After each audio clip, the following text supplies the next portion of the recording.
Hello, people. Welcome. This is Linda from Curtin Creative Gallery, here once again to read you some chapters from The Spending of a Life's Breath by Amanda Grace Windward. Today we will be reading chapter 34 of Mandy Kelly's journals. It's titled Christmas. Okay, here we go. December 25th, 2000. Merry Christmas, Roger. I thought all my love would be with you with those words all our days. Instead, I just feel pain saying them to you. Thanks to you and your harlot, that is not a Merry Christmas for me or your family. Oh well. December 26, 2000. Mandy writes this poem. My Heart Bleeds is the title. My heart is still bleeding from your selfish assault. You broke it into pieces, then said, not your fault. You lied and you cheated and made plans behind my back, then left us all surprised by the heart you did lack. I cried like you died, and I've been mourning your loss. Then I realized just how much my loving heart you cost. Our children are now crying, but you do not care, as you follow a path with cold eyes that just stare. Your ears have turned deaf, our hearts sobbing pleas. Yet you crawl to your drinking pal adulteress down on bended knees. Our hero is dead, and will he ever again wake? A good life he could have shared, but chose such a mistake. You may as well have given up life itself than to choose that evil woman and put this wife on the shelf. Darkness ever blinds you, and colors you all gone, and this from the man that I thought was so strong. I guess you are where you belong. Lovely poem.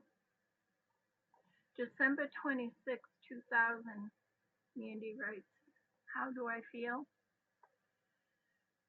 Well, the day before Christmas was almost too difficult to handle, but I prayed and begged, and finally the pain lifted enough for me to get my Santa chores done alone.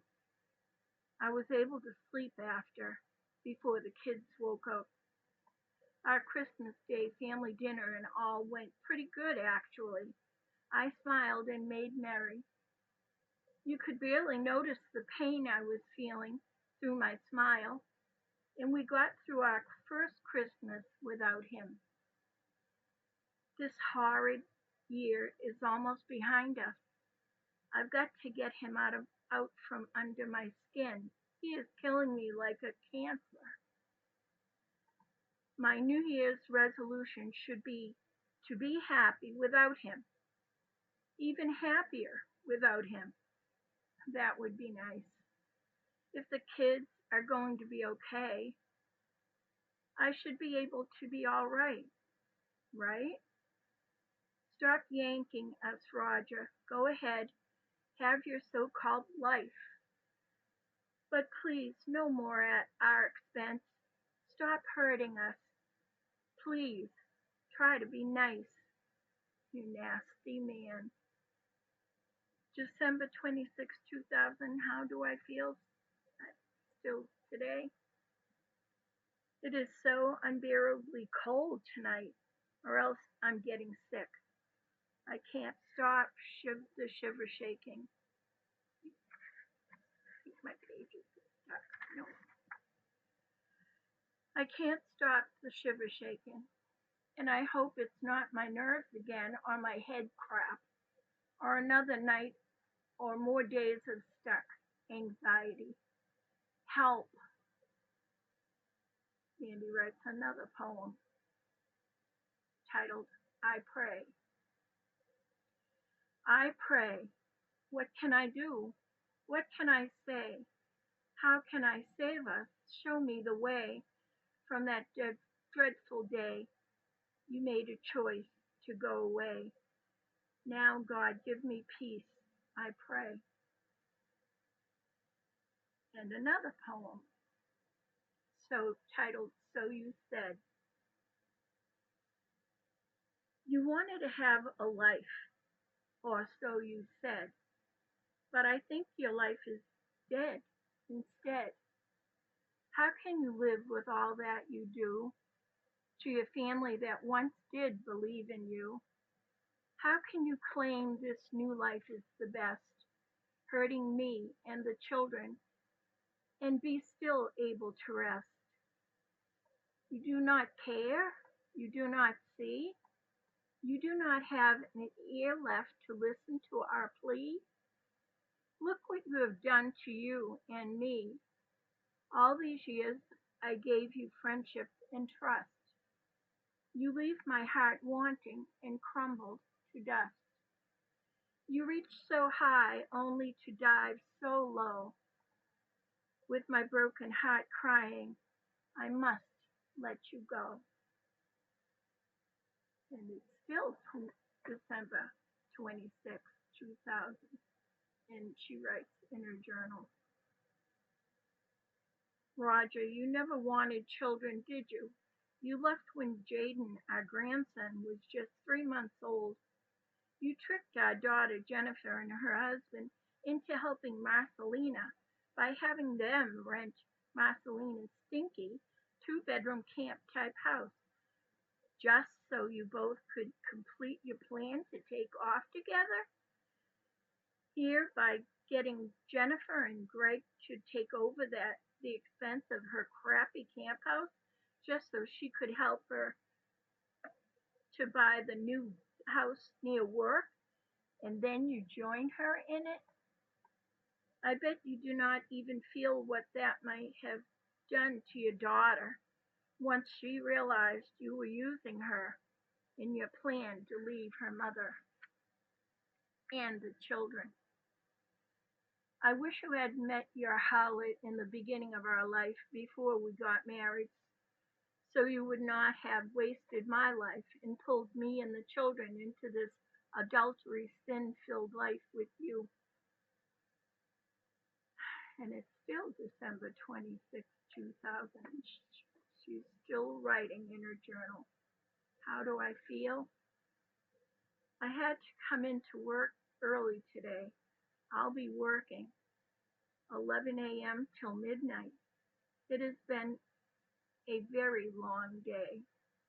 How do I feel? I wish still that I could wake up in the morning and find out that it was just a very bad dream and Roger and I would still be fighting his battle to be a better father, husband, man than his father was. Why did he have to quit? Was it really that difficult for him? I wish what I thought was happening in our life together was true in the dream, but it just wasn't true. I thought, no, I believed. He was almost there at the end of his struggle to break the generational cycle of alcoholism and grouchiness. I thought he was finally beginning to see himself as a worthy, God-loved man and believe in himself and our family and see himself as good, God-loving man should.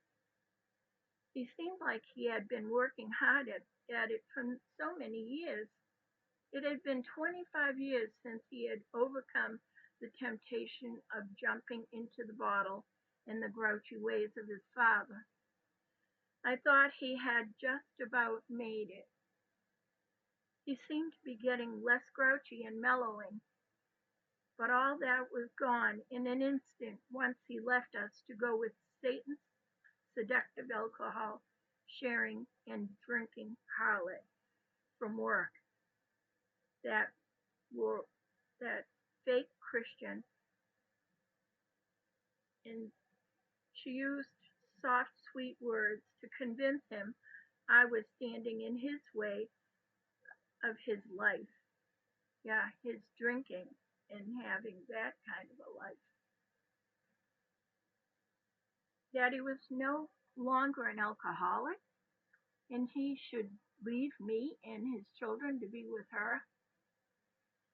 Now that they have ruined all that was good of our life together, making my husband an adulterer and liar and cheat, I see him as an enemy the way he is striking out against us instead of a caring husband or friend. I still have a family to support and protect. It's not easy from this sinking ship. The taxes here on our house are so high and so far behind. Somehow I must find an answer. At 52 years old, I must begin to reinvent myself. Being a mother does not bring home the bacon. I put everything of me aside all those years for him to be built, and I tried to stand behind him and help make him strong and great. I should have put more into growing my own talents and skills so I could have been more prepared to take over now. I guess you can say I put all my trust in one basket, Roger. And then that harlot stole the basket. I have some time left though. I need to get excited for the possibilities. I'm scared to death, sick, and confused, but I pray for God to put a light in my path so I just might be able to do something with all this. God help me.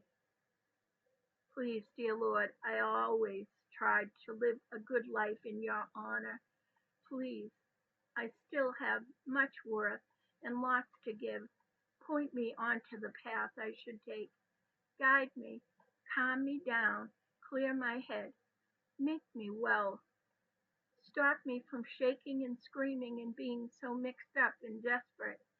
Make me strong for my family once again and happy to live this life that is still full for those who wish to partake in it.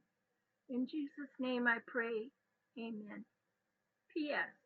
Please help me to stand on my own 2 feet and forgive and forget. That's the end of chapter 34. Now let's move on to chapter 35, New Year, 2001. A lot happened in this 1 year.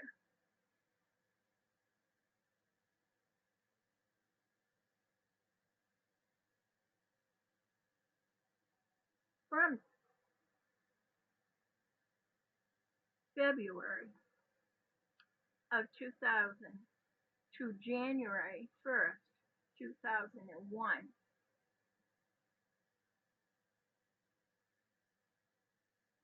there was blank journal entries I couldn't find. So now we are on January 1st, 2001. My New Year's promise prayer. I promise to do my best to take each day as it comes and handle it to the very best of my ability. I will continue to pray for the Lord to guide my steps along the way. I won't let Roger's choices continue to make our days sad. I will work hard to see that my family is happy again.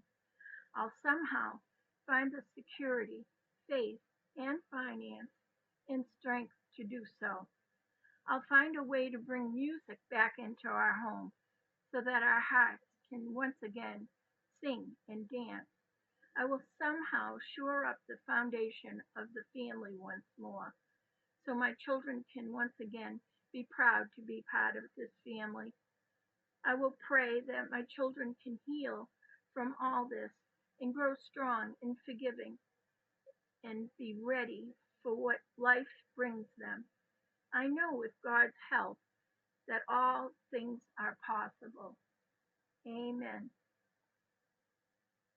January 1st, 2001. Happy New Year.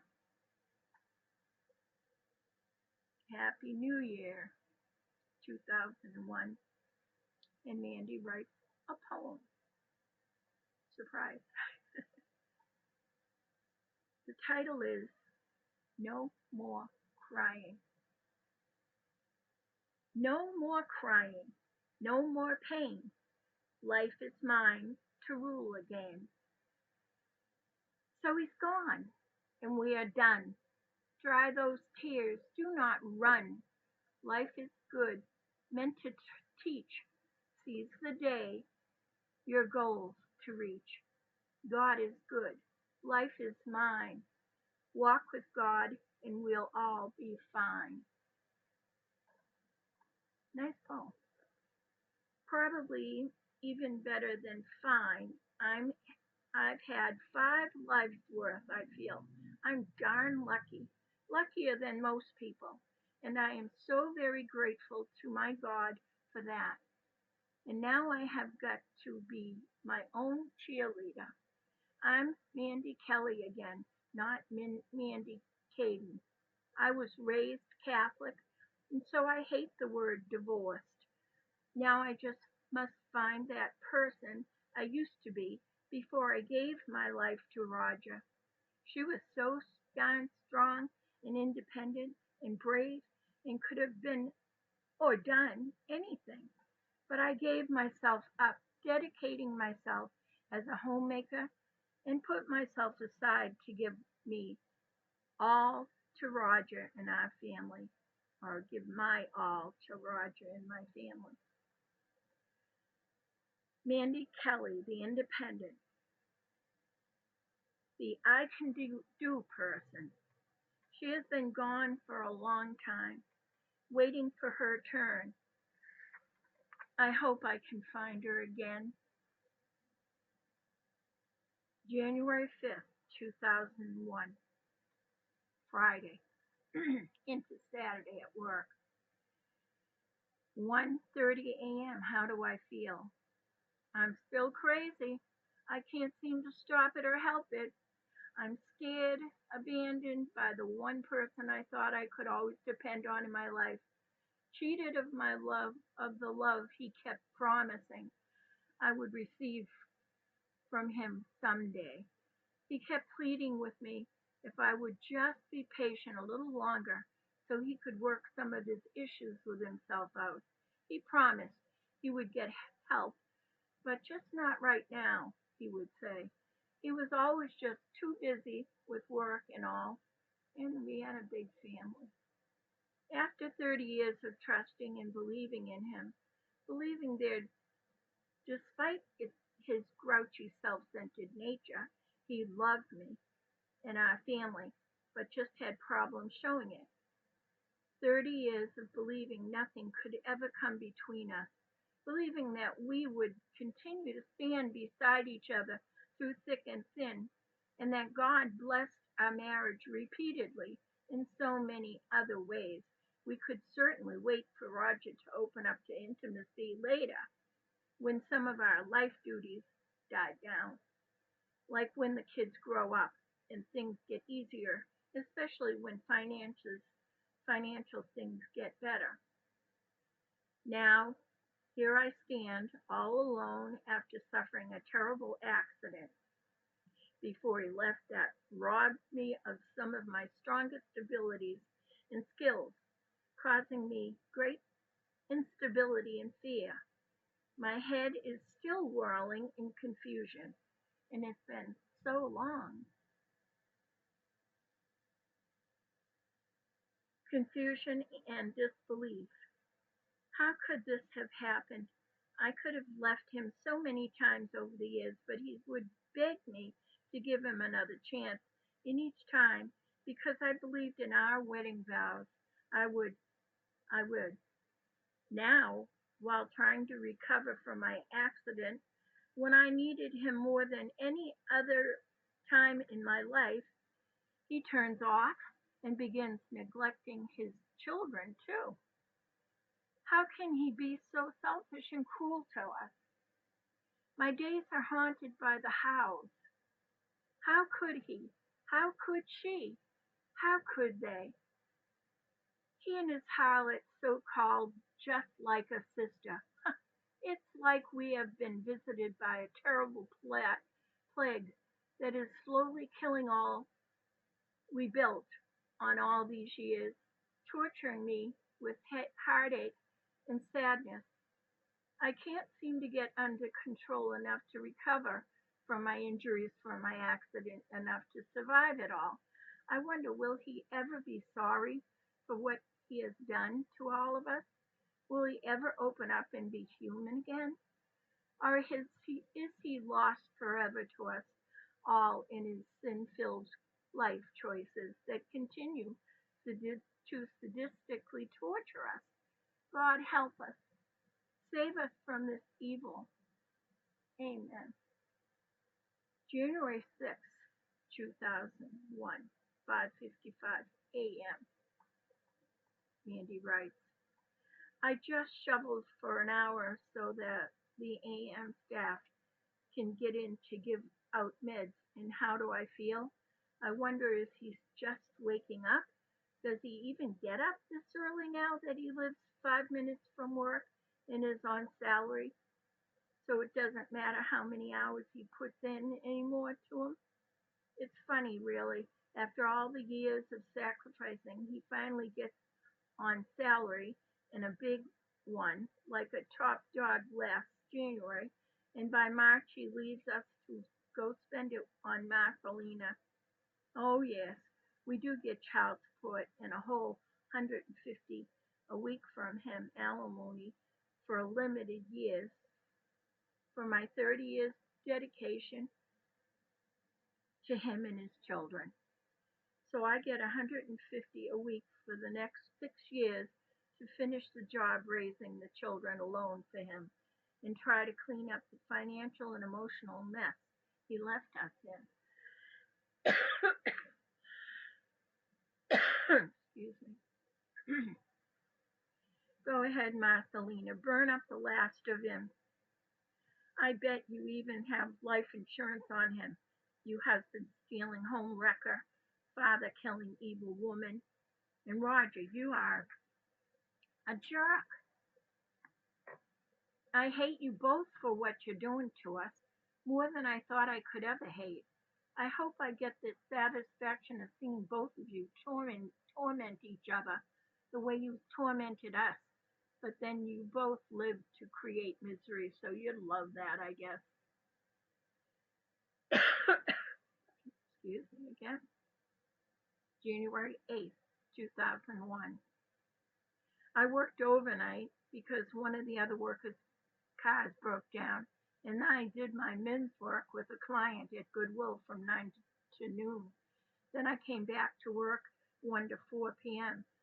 I have caffeine jiggers now on top of my shiver shakes. I'm not working tonight overnight because of working all night the other night. Another worker will be taking over my shift for the overnight tonight. How do I feel? Uncontrollably shiver shaking, trembling. It's also the fourth day of my period, and I flowed very heavily until this afternoon when it finally began to let up a bit. I'm sure that is part of the trigger to tremble. It's finally leveling off. It's also almost a full moon. I'm sure that's got a lot to do with how I am feeling too. I sometimes truly wonder if I can stand it. Usually I think I can't, but then I do stand it and go on.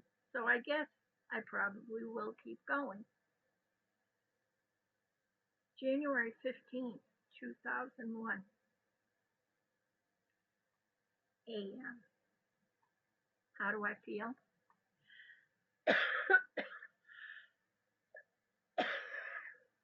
I have a tickle. How does Mandy feel?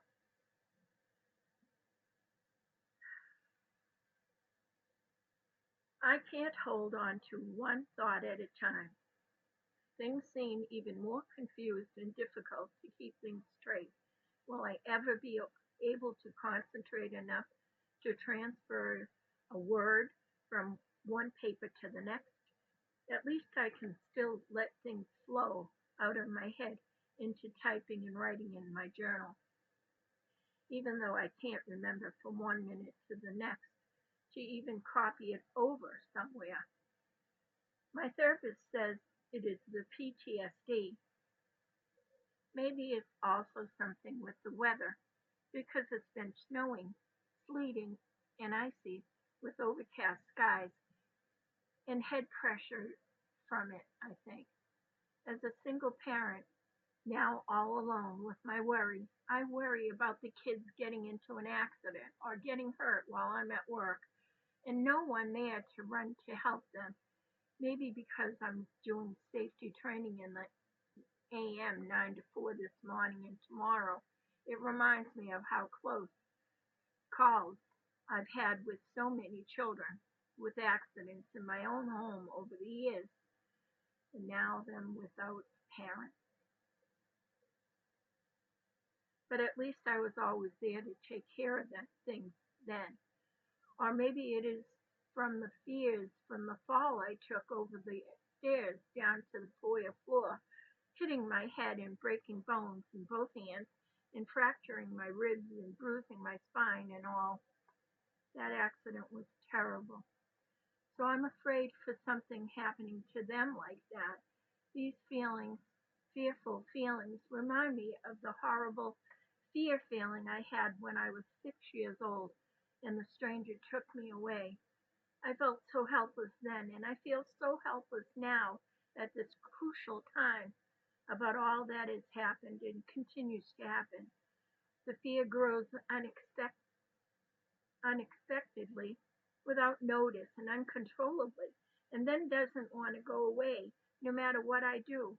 And as I struggle to overcome, accept, or at least survive Roger walking out on us, I am feeling so sad and depressed that we meant so little to him, that I meant so little to him, which makes me begin feeling worthless and helpless, especially since my accident has robbed me of many of my skills and senses I took so much for granted.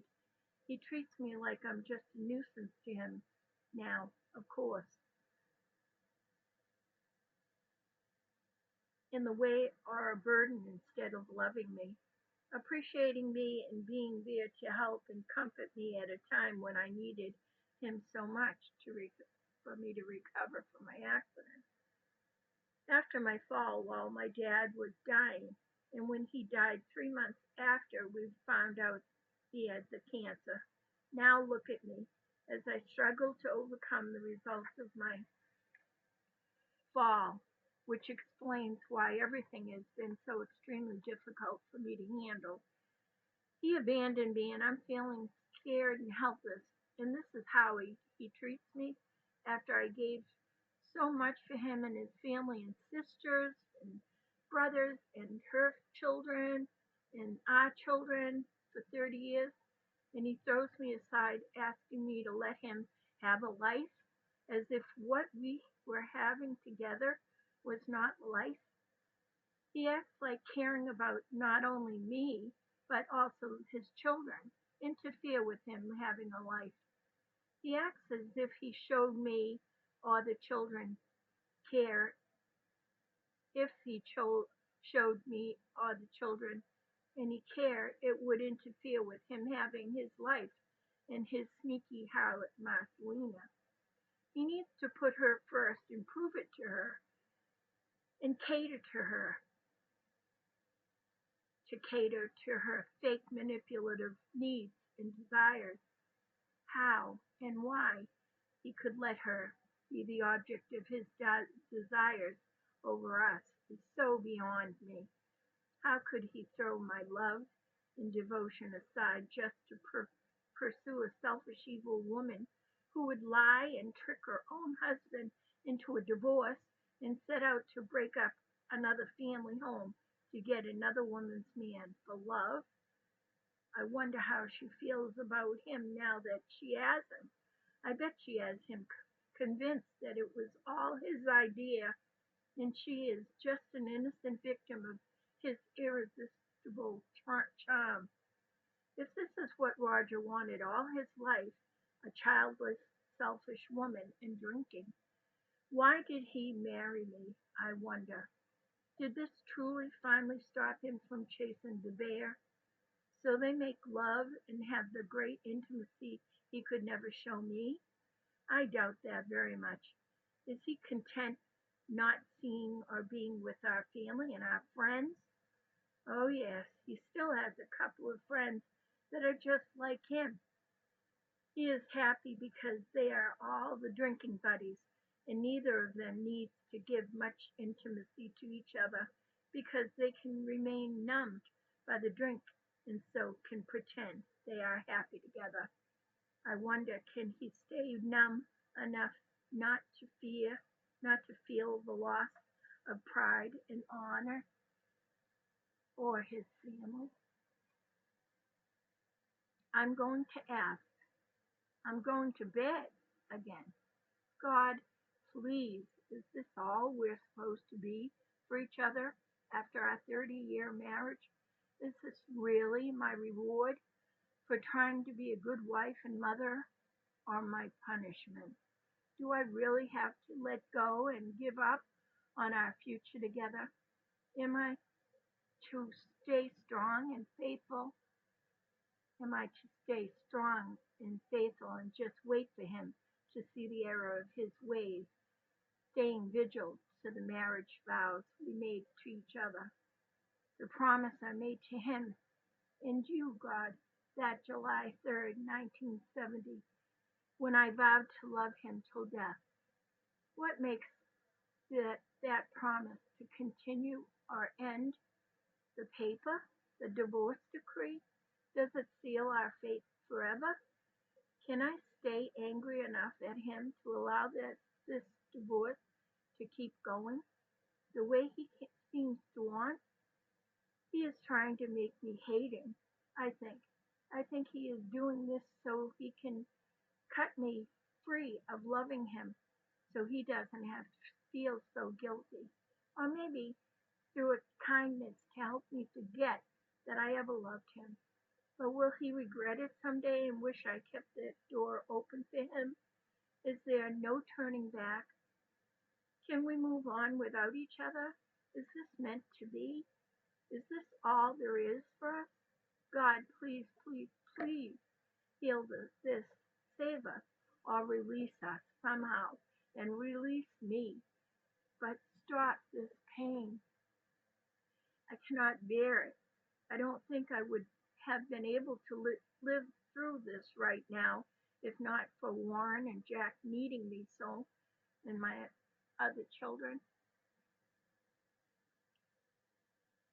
How and all my needing them. What will I do when they are grown if I cannot heal this pain? How can I remove myself from my husband of 30 years and forever move on? What if he regrets someday what he has done to us? What if he does someday look back? I don't think I can do this, but some days I think I could move on, and then I'm ashamed, and that hurts most of all. This is the end of a marriage that was supposed to be a proud, long life together, being blessed time and time again by God in the here and after. I believed that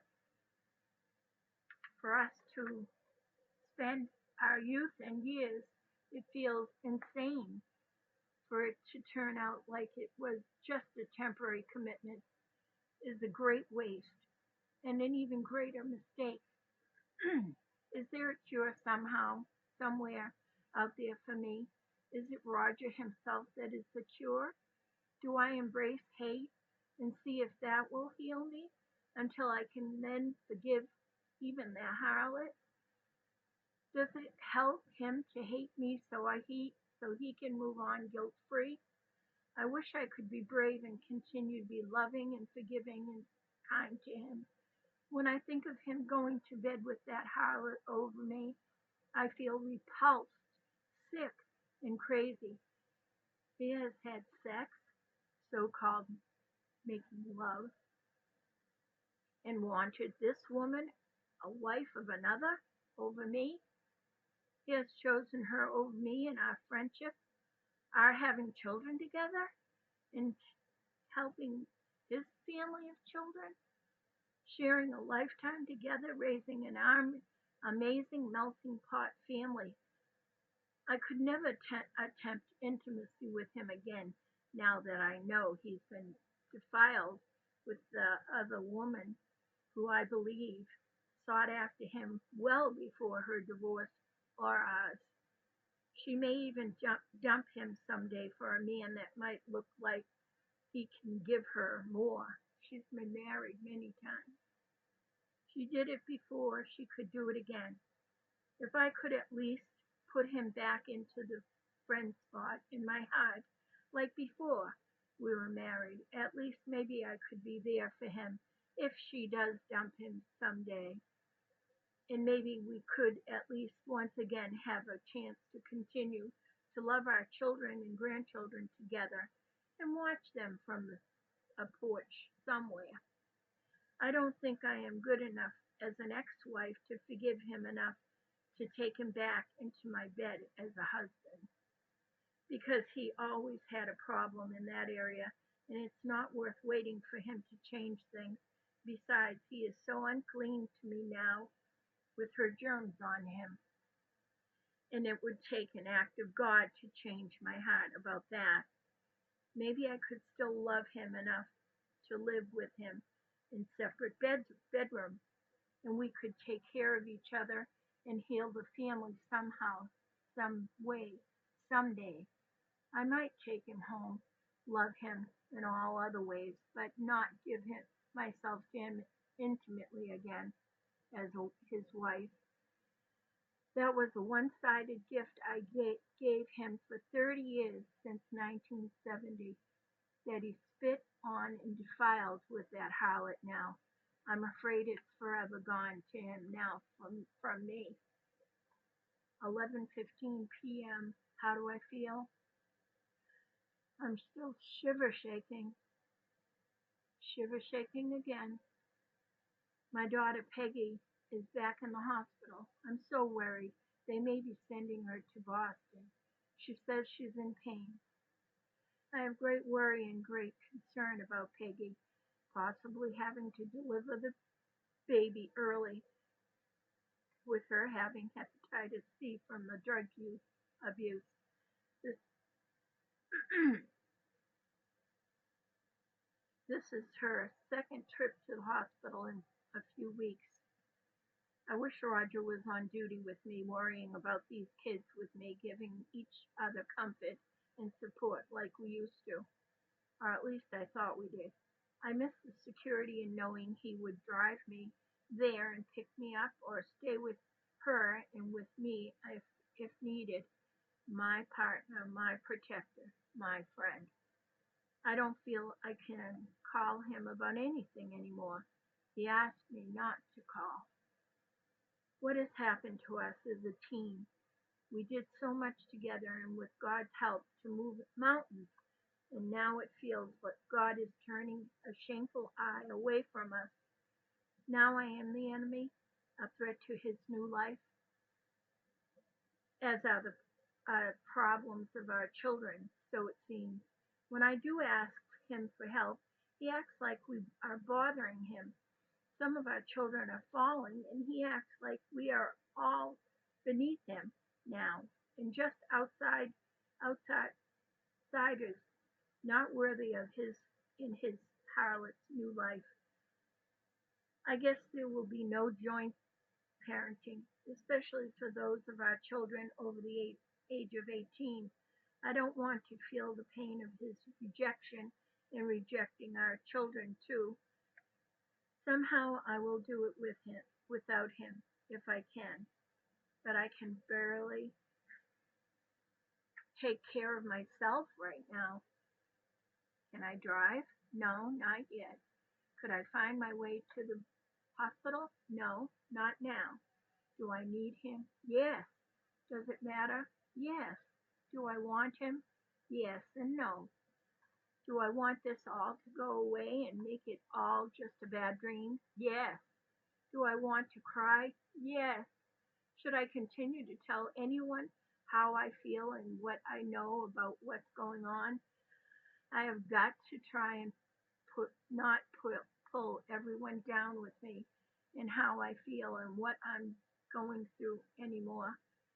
Somehow, it's not good for any of us, and I feel so ashamed of my weakness. So I scream in my journal and in the car when I'm alone or in the pillow. It's a safe place. 11:30 p.m. I can't believe we are not going to share in the joys of our grandchildren together.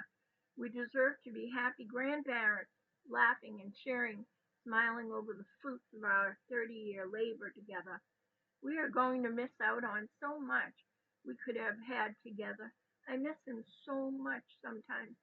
The man I thought or pretended he was anyways. But I can't stand him near me spitting lies and nasty trouble, making put down ways while he is trying to cut away from me so he can prove to her he loves her more than he did me and the kids. He almost forgets himself and starts to be nice, and then he pulls back and turns hard and nasty, like he's trying to prove to his kids he had just cause to leave me because we don't get along. Like it's all my fault he doesn't come to see them or why he had to do what he has done. I wish there was something I could do to turn things around for us before it was too late. I wish he had wanted that too. I pray and I'm confused about what I'm praying for. In one way, I do want Roger to be happy. I always did, since we were teenagers together. I just can't believe that doing this to all of us is the only way for him to be so happy. Is there something I should have or could have done? God, please show me the way to save our family at least before I find myself cutting the last strings of hope, letting go of all the binds that binds us together as a family with my husband. My faith in our marriage, once blessed, is now so very dashed. The paperwork is complete. Divorce. All that's left is my heart to turn off from the marriage. But if I can do that, I do deserve to be called a faithful wife. No, I do not deserve to be called a faithful wife ever again concerning the vows we made together, because it then says my faith wasn't strong enough to endure and wait for as long as it takes to give him the chance to come home to us again someday. But what is all this doing to my family? If I stay waiting and hoping, I am doing what God wants me to do as a wife. All I wanted in life was to be a good wife and a mother and devote my life to my Lord and my family. Everything else came second. What happened to my life? Please help me. Dear Lord, P.S. Please help me to stand on my own to forgive and forget. There we have the end of chapter 35. I think we'll do one more today. So this is chapter 36, titled I Dream I Had. January 11th, 2001, journal. Roger, I woke up at 5:30 a.m. this morning from a dream that you and our kids and I were making and setting up a plaque around the school flagpoles to honor a retiring teacher. It was a proud day, and we were doing a gracious thing to someone else, like we had done so many times before in our life as a family. Remember, you turned to me, and I saw appreciation and pride of me in your eyes as you told me you were going to put my name on the plaque too. But I smiled at you and said, just put donated by the Caden family. on the plaque. Then sat suddenly I was pulled ferociously from sleep with a sharp, startling gasp, and like striking a blow into my heart. You had offered to put my name on the plaque. I realized I'm not a Caden anymore. I'm Mandy Kelly now, and I began to tremble, that horrible shaking tremble again, that relentless, awful tremble that makes my teeth chatter and jaw tighten, and that never seems to want to let go of me once it starts. I went to the neurologist today, still trembling. I took my 2.5 hour test to evaluate the extent of my brain injury from the accident, the shaking, trembling, all through it. Now I'm at the Alliance doing volunteer work for groceries from their food pantry. I'm manning the phone to the best of my ability for an hour while Kathy is busy. I'm still trembling though, and I can't seem to stop. I feel such a such loss thinking of how much I loved Roger and felt he loved me.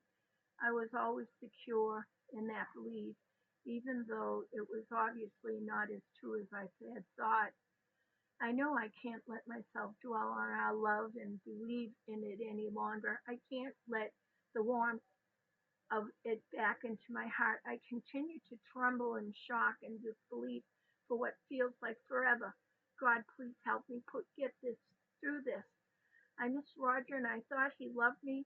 The lie of it all hurts so deeply. It's like a nightmare I can't wake from. I wish I could hold him. No, I wish he would hold me and make all this shaking and trembling go away. January 15th, 2001. How do I feel?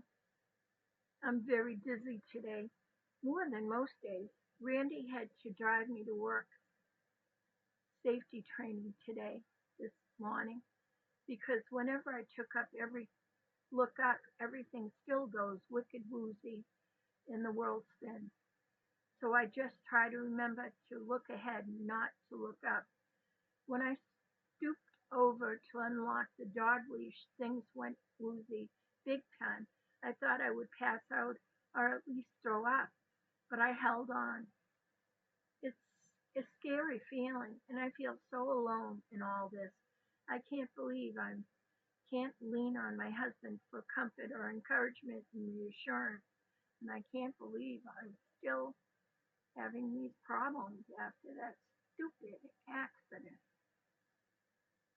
To hear the words from him, "Don't worry, honey, everything will be all right. I've got you," would be wonderful. But then again, I don't think he ever said anything comforting like that in our whole marriage. He just was there for me.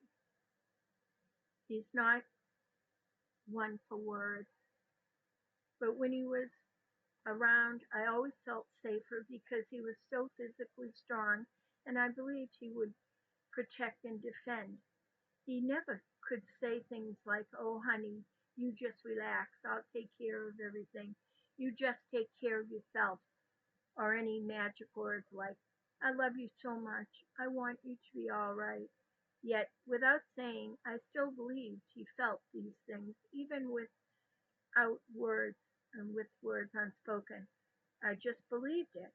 And now, after 30 years of marriage, I was not allowed the time or care needed to recover after my accident because we were tied up with helping Marcelina and her husband Philip, and then during and after her divorcing Philip, our family and finishing building our home was at first put on our family and building our finishing building our home was at first put on the back burner and then eventually completely pushed aside for Marcelina so that they could pursue each other.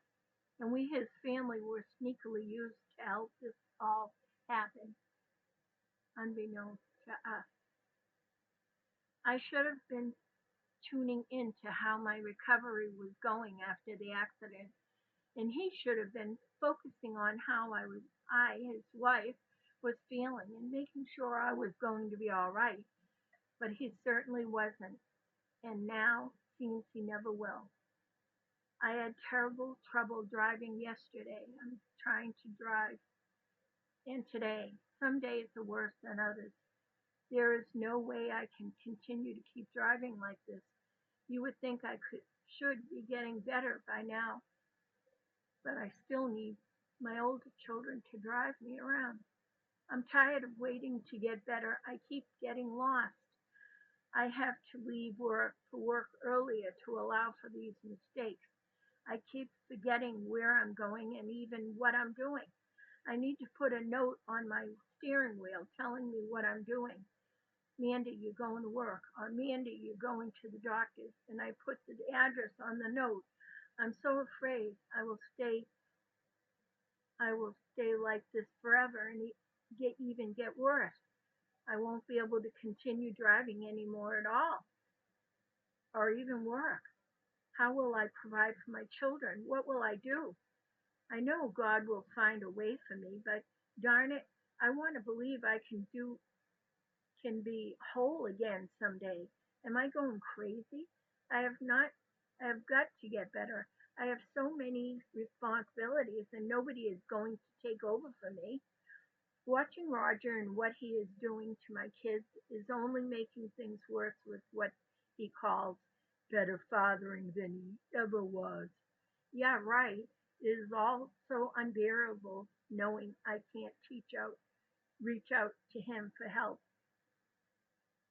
He's cold, heartless, and unreachable. He is not my partner anymore. January 20th, 2020th, 2001, at work. I just got a call at work from Roger. He said my son Warren called him and told him he was sick and that Jack didn't want to go with him to the visit today either. They told me they don't want to see their father, so if I I'm getting out at 4 o'clock instead of doing my double shift so I can be home with them so they won't be alone.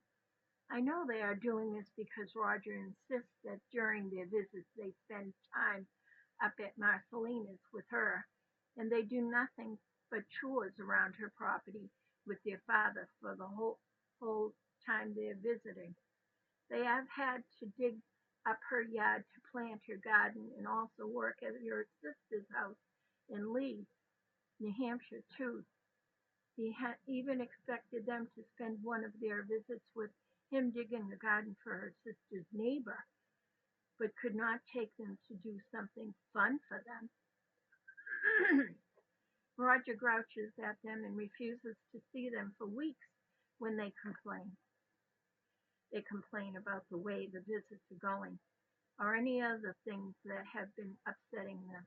They are lucky if they get to see him even once every 14 to 24 days now, and he never wants to see them on a Sunday because that's when he goes to church in Barrington with Marcelina. And now suddenly he has decided he wants to visit on Sundays to go to church with him and Marcelina.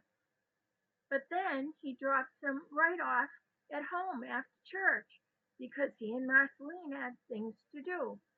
And he wonders why they don't want to go with him now. Funny, when I was taking the boys to that church at Marcelina's suggestion, while she was pretending just to be a friend of us, I wanting to be there for Roger and saying she was letting Roger stay in a room in her cellar where he left me when he left me, and she lied, saying he was staying at his brother's in Durham. The boys and I would sit up back at church. She and Roger would come in together, and they would separate at the door. He would sit 2 seats in front of us,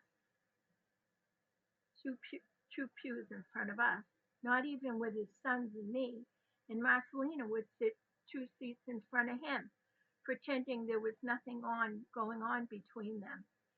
So to the church members, so that the church members did not know they were living together. Now suddenly they want to sit together as a family with my son. My husband is trying to give the poor barren harlots some children to play happy family at church. How funny is that? And this from a man that used to fall asleep in church each week when we could periodically get him to go to church with us. Roger didn't see Jack at Thanksgiving either.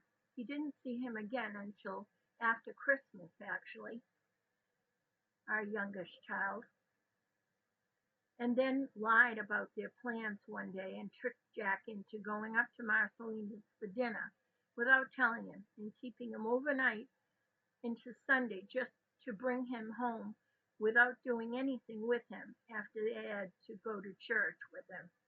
Roger saying he couldn't spend the time with them after because he was going to be busy all afternoon. Warren and Jack had been calling their dad and asking him to drop off the 2 Nintendo games they had brought up to use at his house that they forgot to bring back home. But Roger keeps forgetting to bring them to them when he comes to see them, and he and the boys are not visiting together at all now, it seems. The boys are beginning to want to see him less and less. One of the reasons is because on most of the Sundays visits, Roger would bring them up to Marcelina's for the visit and promise to get them a movie or something, and then change his mind and they would have to just help him do his manly chores around the house and property for Marcelina or her sister's house, or just hang around doing nothing if they refused to help for while their visit with him.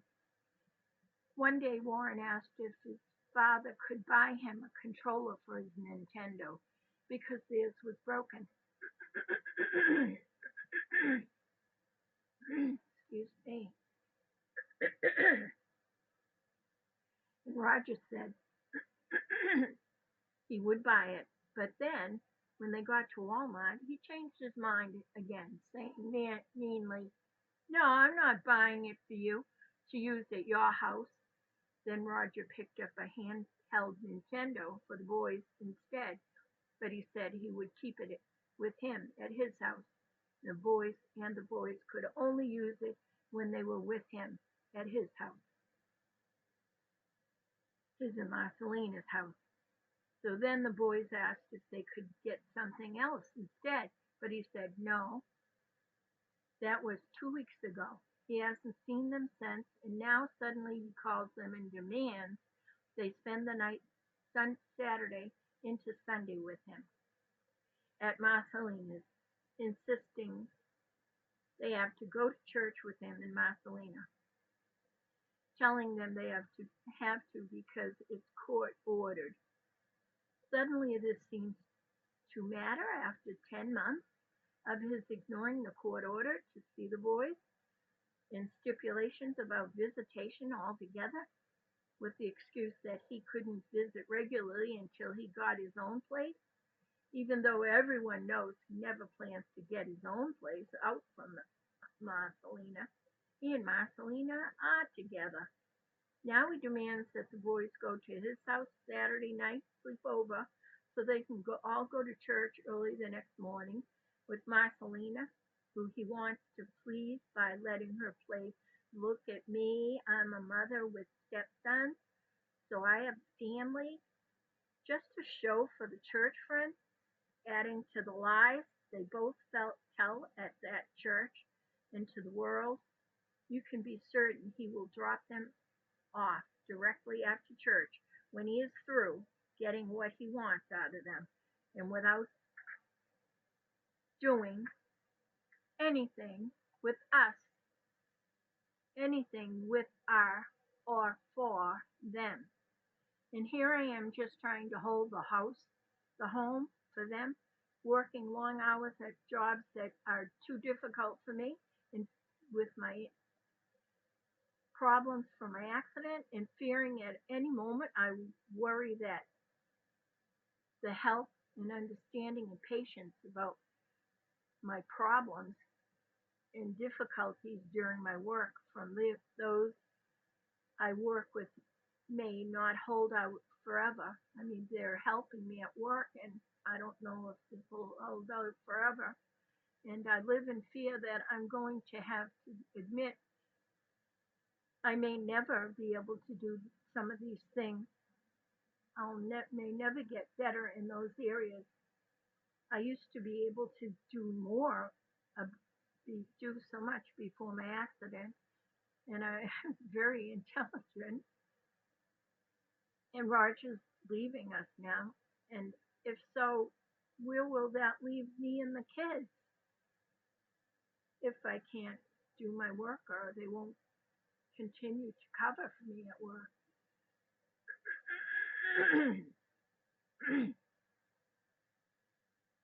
Mandy's journal gripe. Roger, after my fall, both from the stairway and you leaving me to recover alone, it has been very difficult deciding how to live it or not. Crushing about Marcelina, crashing about Marcelina, taking a position of great importance above the children and me causes me to all but go insane some days. The pain of it all is still so very hard for me to bear, as is trying to live with the effects of the brain injury caused by my accident fall in the foyer.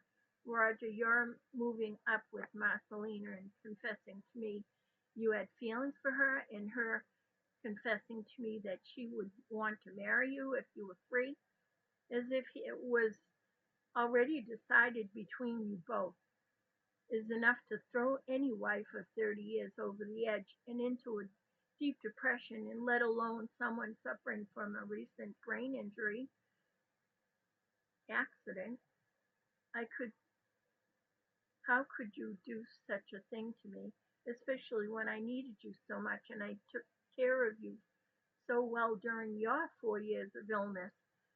I will never understand how you can blame me for my reaction to this hell you are both putting us through. Only proves to me how far you must have taken your relationship before you ever left us. You must have started this plan off, this in- insanity, before her husband Philip was thrown out of his marriage to Marcelina. She said it was because Philip went back to drink. Now, what a joke that was, especially when Marcelina knew you were an alcoholic, be sober for 25 years, and now she tempted you to go back to the drink and be with her as your drinking partner. No wonder you so-called fell in love. You have so much in common now. That makes no sense to me or to Philip, I'm sure. I should have listened to him that day in our driveway when he accused you of having an affair with his wife. Oh no, not my Roger, I argued. What a joke now that is.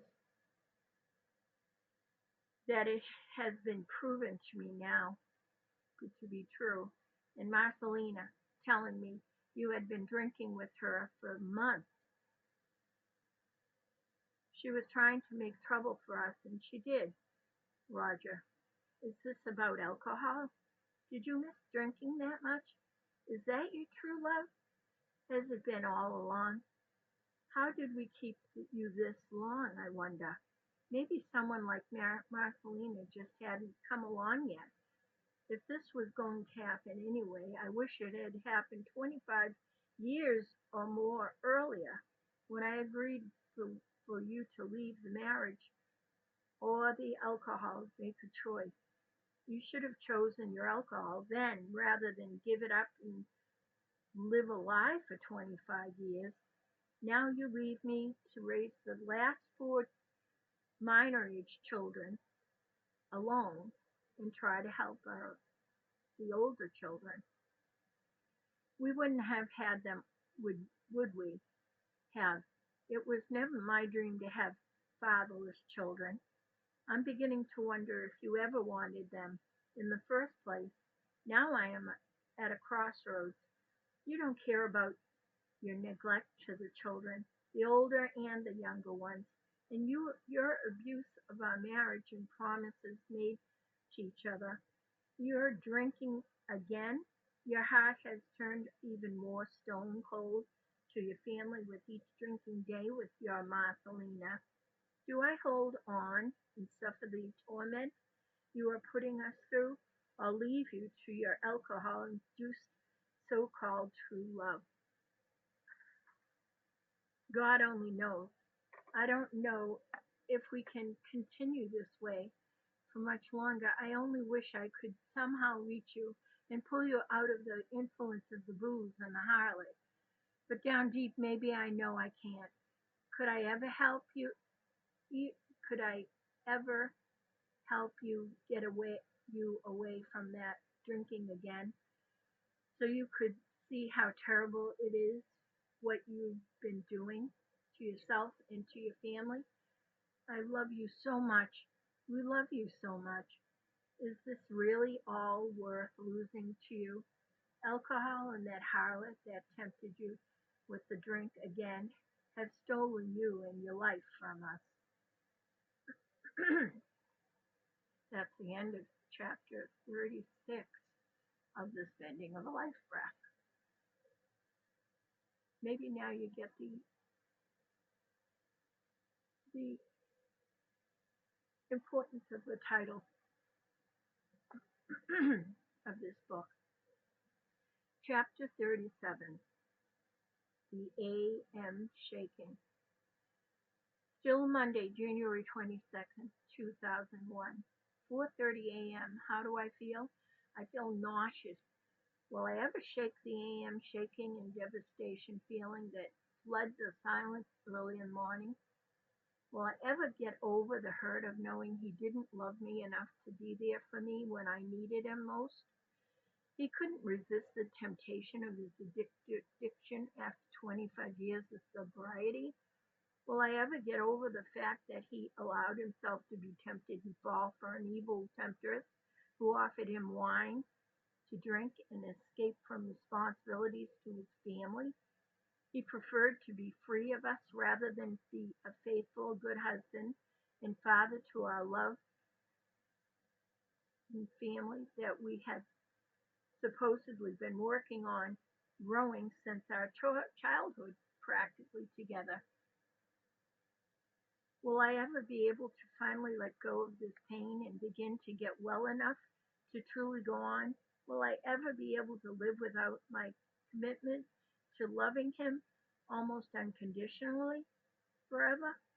As a wife giving freely that special kind of love that you are supposed to keep for your husband and no other? Am I supposed to just stop and move on now? Try to find someone else to share life with? Do I want to? Do I need to? I know everyone deserves to be loved. Is there someone else out there to love? To love the children and I? Give the love Roger choose. Give the love Roger chooses to deprive not only me but the children of. I know that. I know they say when one door closes, another one opens. Is this going to be true with this too? I don't know. I don't know if I can or ever even want to move on. What if I'm supposed to wait just in case someday he sees what he has done and realizes he was wrong and wants to come home to us? How can I shut the door for good by giving my heart to another when my children need him too? I don't think it's possible. I was born to be a mother and a devoted wife under God, and it is the most important thing in the world to me. I love and appreciate all the many blessings I've received because of it. How can I believe I how can I believe I'm supposed to turn away from love and devotion in this life just because Roger did? He is ill or something. He cannot help himself, I guess, and it is driving him away. But what if someday he can be healed and we can complete our journey together and enjoy the fruits of our labor at harvest time with the good Lord? Should I too turn away from such a wonderful possibility? I wish for my husband to be with me in our golden years and beyond. We got through his alcoholism in our beginning years and so many other challenges with his dysfunctional family and the dysfunctional family he was raised in and the children we ended up with from his family.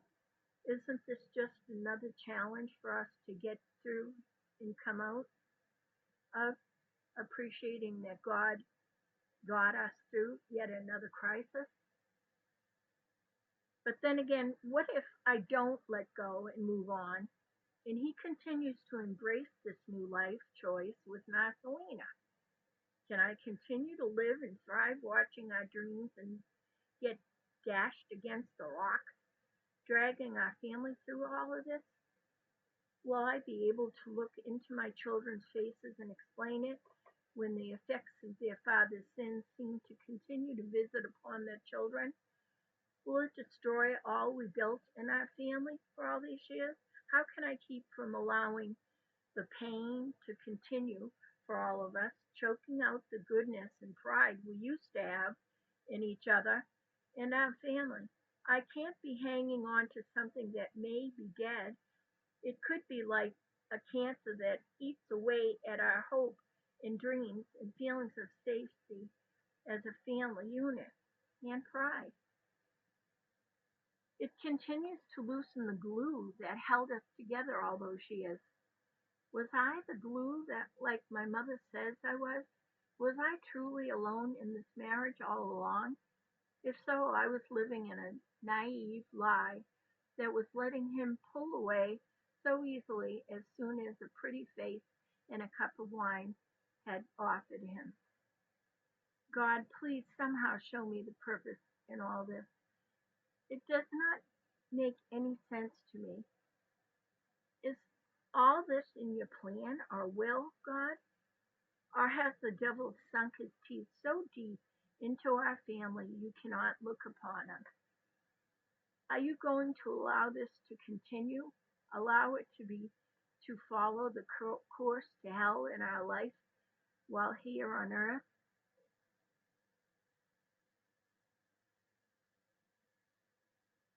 Is that all we have left to hope for of what I once thought was a life God blessing?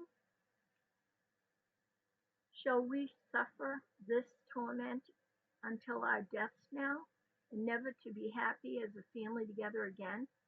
God, if it is your will for me to hold on for my husband's sake, for my children, or for this life you have given me, please help me hold on.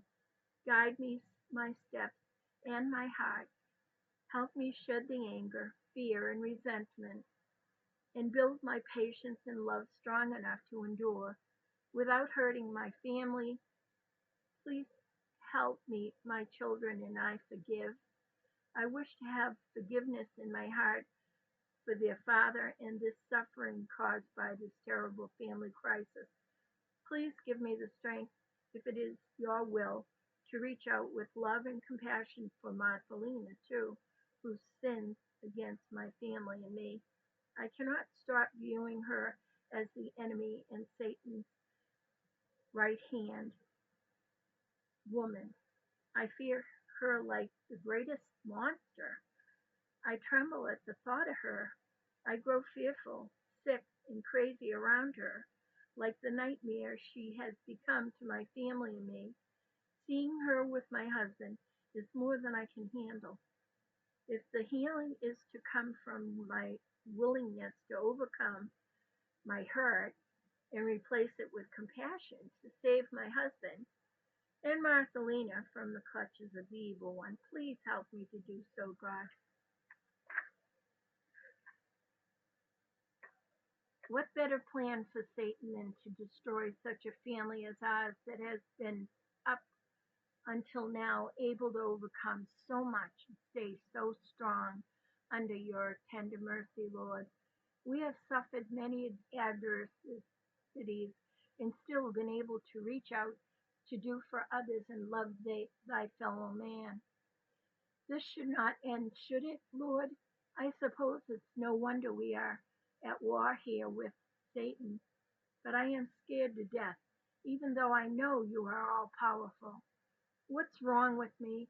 Please let this family be an instrument for the Lord and not a victim to the squished under the foot of the evil one.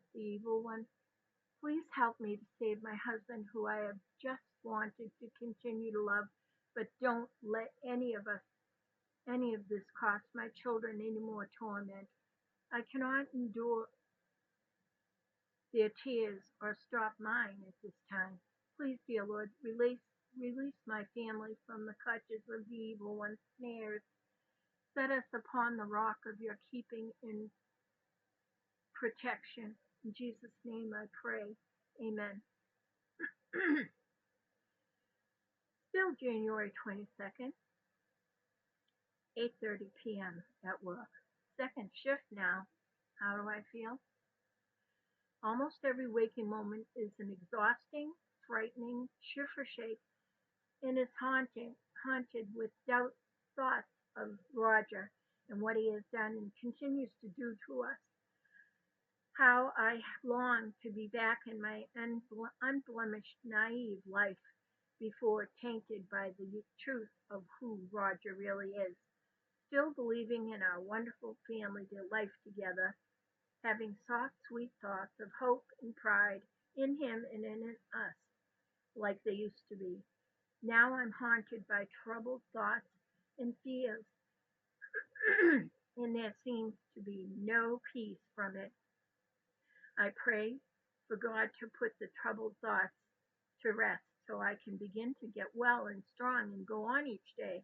I wish something would make Roger see what he is doing, stop him, or help get us away from the darkness this is causing that carries doom and gloom all the day and night.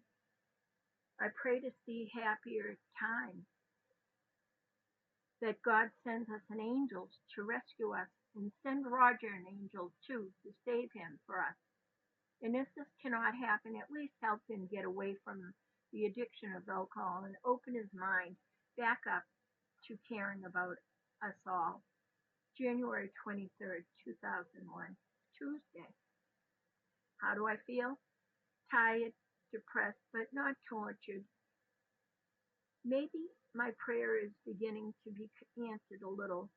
Now, if I can just stay away from Roger and not hear his voice for a while, maybe I'll begin to be able to heal and think straight and be okay. I did cry on and off before I came to work, and I almost cried with the earlier journal entry, but I didn't. I fought it off, and now I feel much better for being able to be strong. Once again, I can see it, his loss, even if he can't see that due to the void in his eye called booze and Marthelina.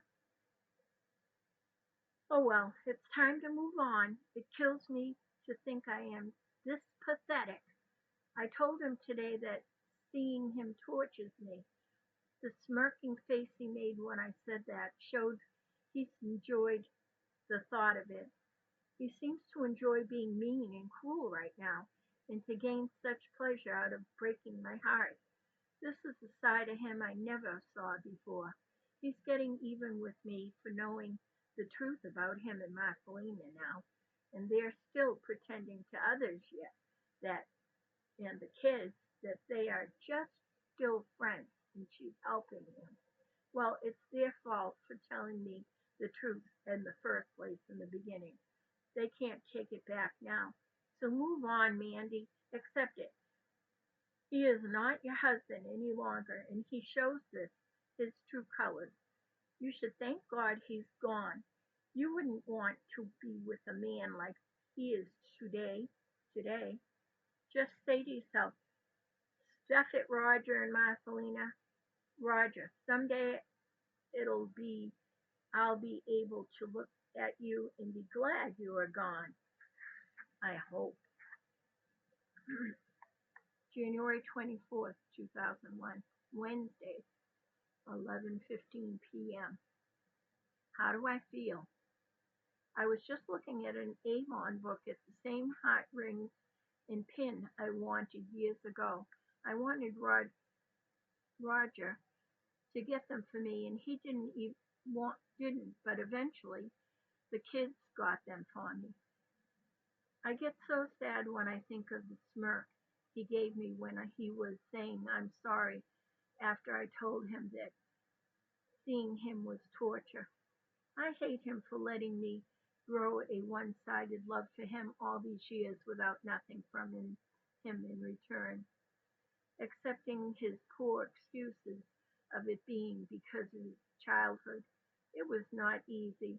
He never could express his love in terms you could see outwardly, like with gifts and loving physical contact and attention. I hate myself for believing in him despite his coldness, to the point of filling it in those blanks in our relationship by painting an imaginary picture of what our love could look like if he could only express it, by pretending he really did care that much for me too, but believing he did not know how to show it. Gullible sucker that I was, and still am. January 25th, 2001.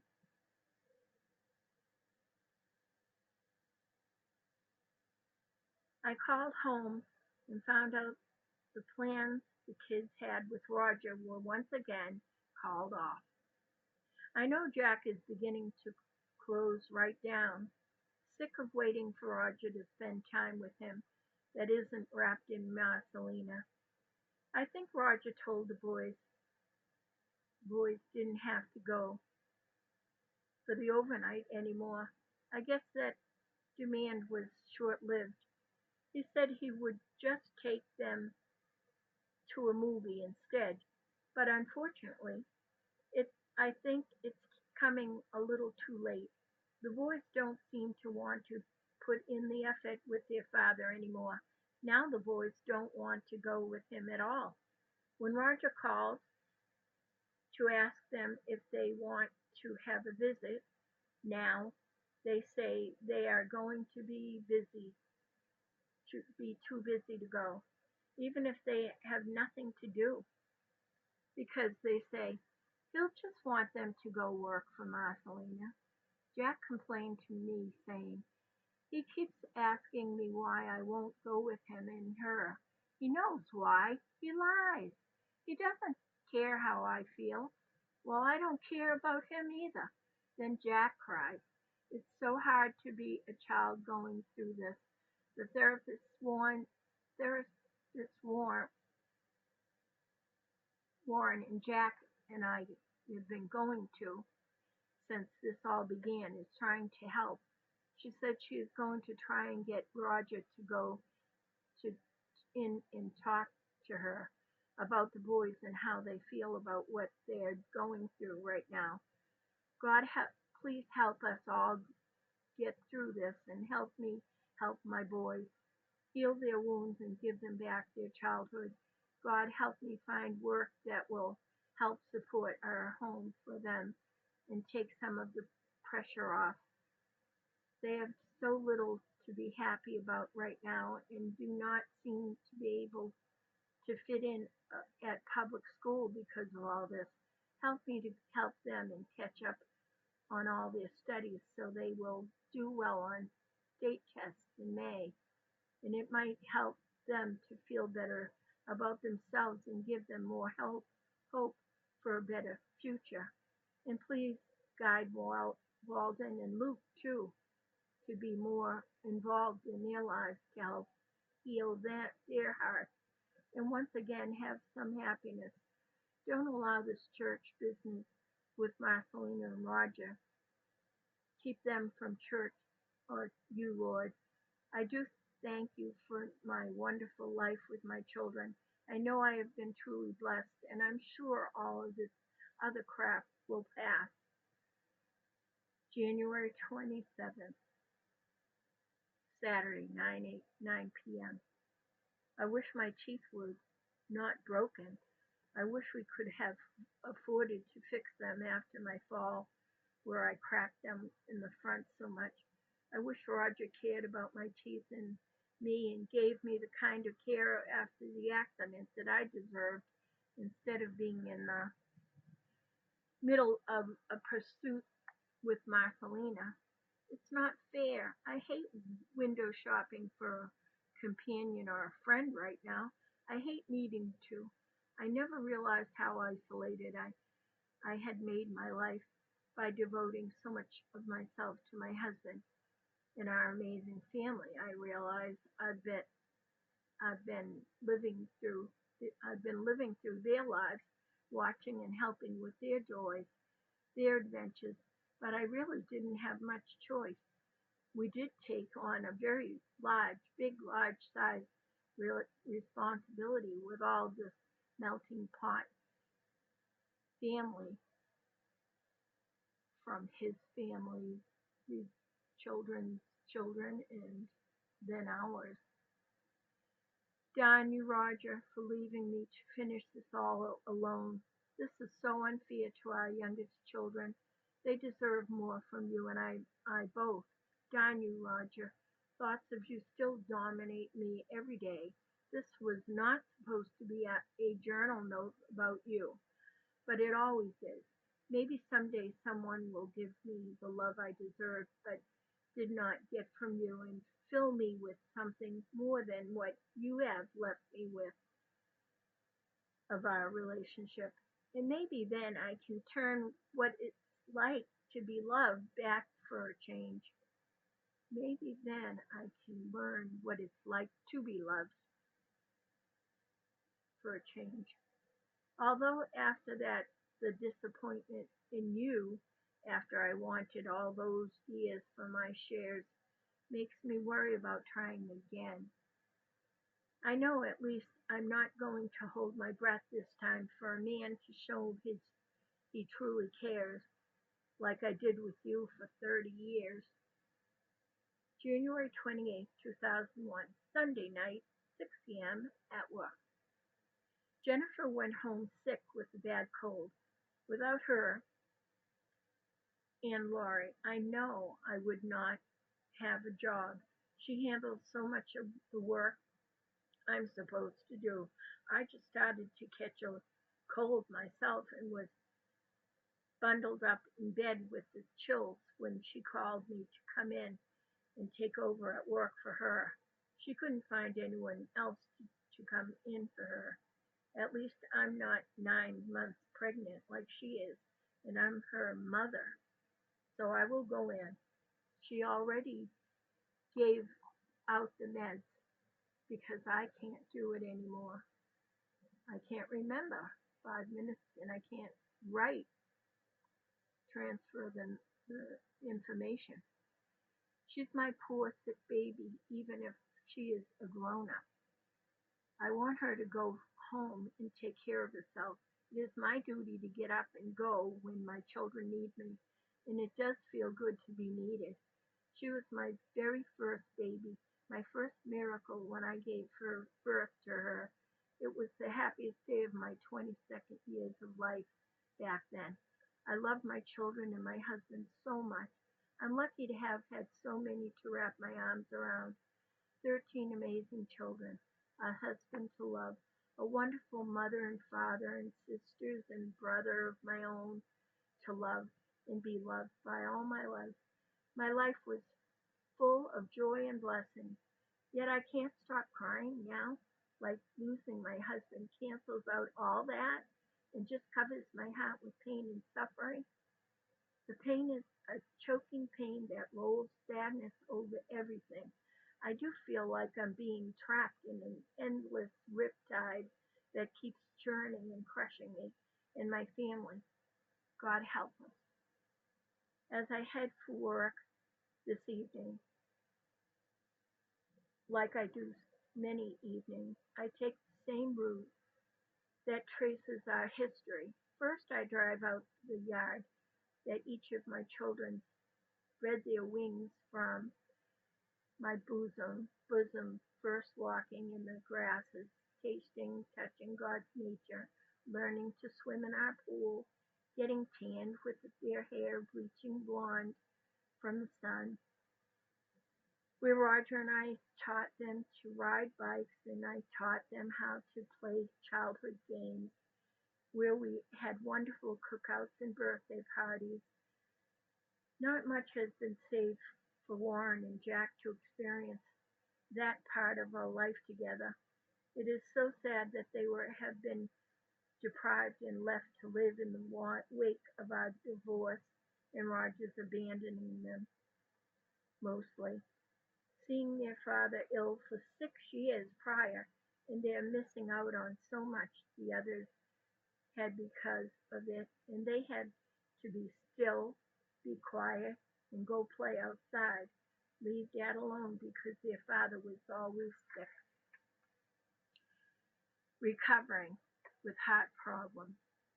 Those years in recovery, recovering slowly, and then his walking out on them and leaving us to suffer the plight and an unfinished home alone and without knowledge of how to do that, proving what a selfish coward the man really was and not a good example for his children at all now. This from the man I believed in for so many years of my life that was wasted on him. But back to the roads that take me to work. The road then takes me to Millerville, where I drive by the home I was raised in the neighborhood Roger and I both grew up in together, and because became best friends at the age of 15. How Roger seemed to adore me then.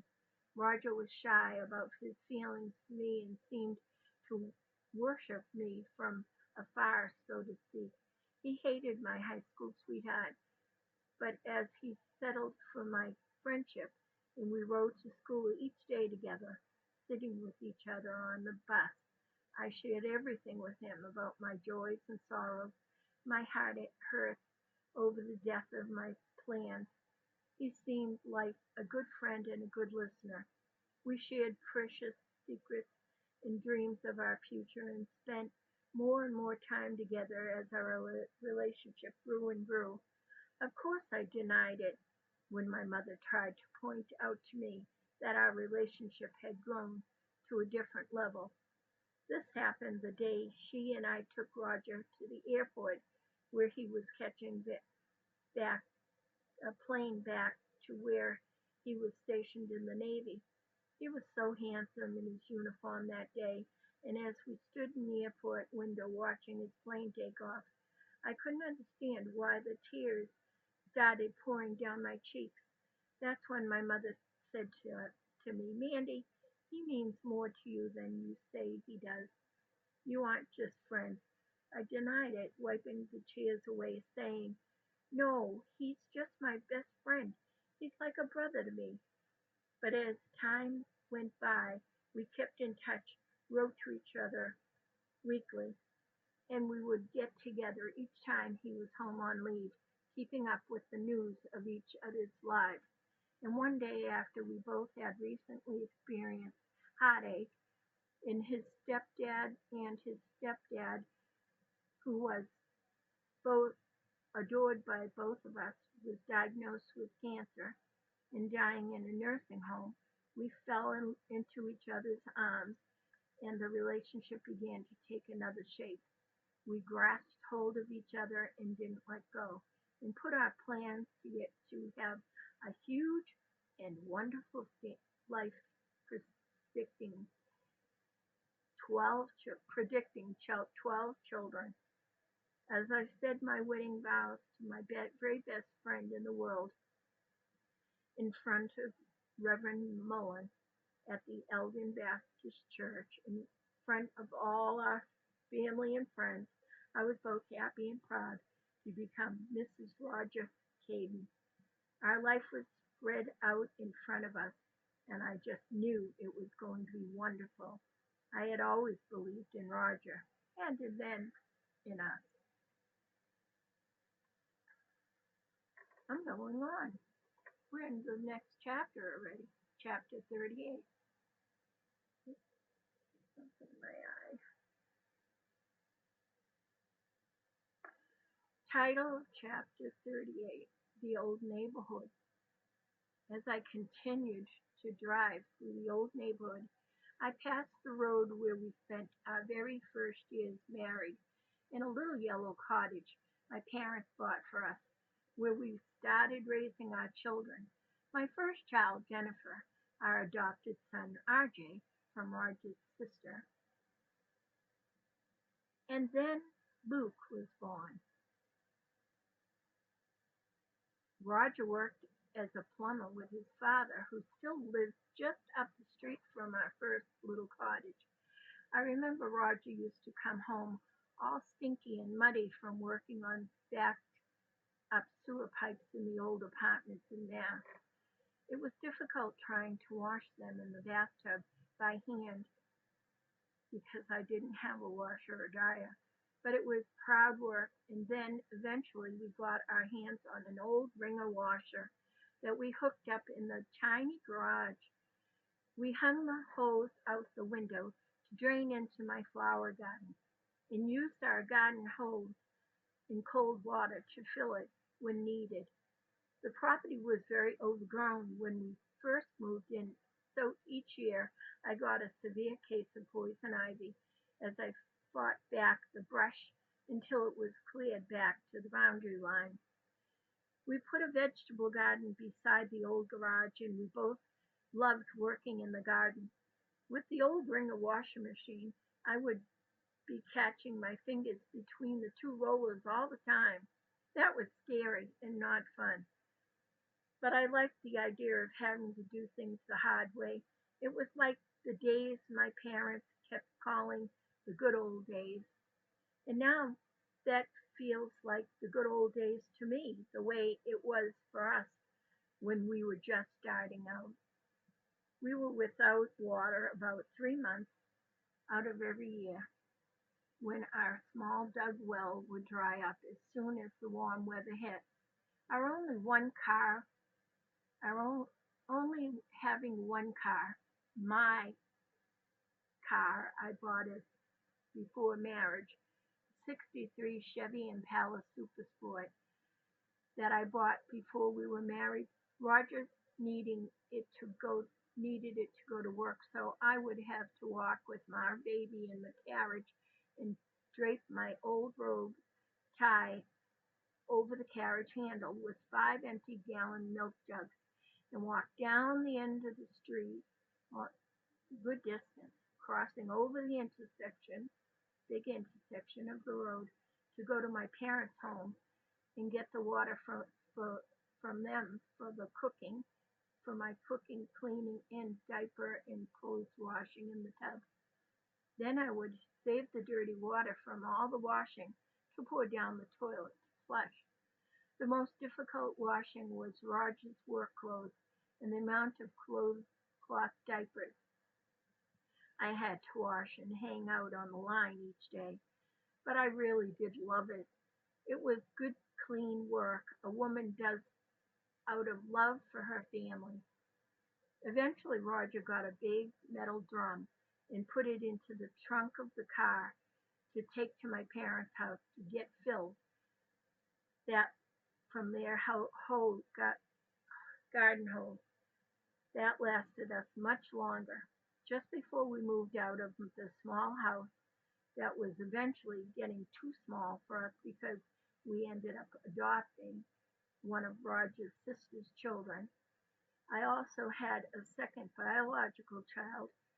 Roger drove a point down the old well, and we were getting more, a little more water that could last a bit longer into the summer season. Roger had great muscles. Seeing the strong muscles in Roger's arms and legs was really a turn on for me. He looked like a wrestler. I remember when he was in the service in the beginning of our marriage, I would show Roger's pictures to my friends and the guys at work, and I heard one say to another guy at work, "Don't mess with her. Did you see the arms on her husband?" I felt like I had a protector in my pocket just having his picture. I was so proud of Roger the first time he painted our little cottage my parents bought for us. I stepped close to him as he knelt on one knee to rest and view the job. As I turned to speak to a neighbor friend across the street who was admiring the color of the house, Roger stood up, cutting my leg deeply with the sharp point of the scraper he had sticking out of his pocket. It gave me a 5-inch gash. This was a look of horror on his There was a look of horror on his face when he saw what he had done to my leg. He had been what he called a leg man until then. It took many stitches to close. The scar is a memory of our first struggling but wonderful years together. Roger had a tendency to feel low self-worth and beat himself up about everything, often having a temper, throwing tools, or slamming something, frustrated about his mistakes, or if he had difficulty with something. It made him quite quiet and miserable. I was always trying to console him, build him up, reassure him that he was smart and good and wonderful. Is that what I did wrong? I wonder. Not making him more accountable for his mistakes because I would want to diffuse the anger and rage he often felt towards himself. He certainly isn't taking responsibility for his actions now or his duty as a father and husband. In, Instead, now with Marcelina's influence, he not only turns a blind eye to what he has done to hurt us all as a family, he blames me or the children for everything. My mother lives beside the old cottage we used now. My mother moved and now lives beside the old cottage that we began our life in. This, she bought, they bought three, my parents bought three houses, yeah, and rented in that one in Nahant. Okay, my mother lives beside the old cottage we began our life in. In the little house my parents once bought for my aunt and her husband. My parents gave us the big white house that was once my parents gave up the big white house that was once the old Tinker's Inn where she and Dad raised us. When it got too big for just the two of them and they moved into the little cottage after my aunt and uncle moved out. Dad died at home in the cottage 3 months after Roger walked out on me. Roger left me just 3 days after we found out Dad had cancer and did not have long to live. I remember Roger walking out on me without a hint and saying he was going to stay with his brother Luke for a while to think, but he moved in with Marcelina. I had just spent a weekend packing up her house in Ossipee for her, and she was acting strangely. She didn't want me to help. She wanted Roger to help her, but she got my help instead because I insisted. And when my husband and my sons came up to help move her on Sunday, I realized she was after my husband. I was worried about the havoc she could make in our marriage, but not at much as much I should have, but not as worried as I should have been. I thought I knew my husband of my youth better than that. Boy, was I wrong.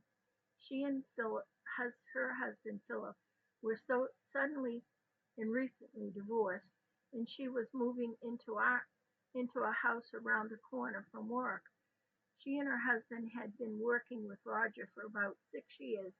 Her husband eventually stopped working there as yard foreman because of his drinking, and Roger was able to take over his job, but Marcelina still worked there until the day after we moved her into her new house. Then suddenly she was fired from her job or let go, which was quite a surprise.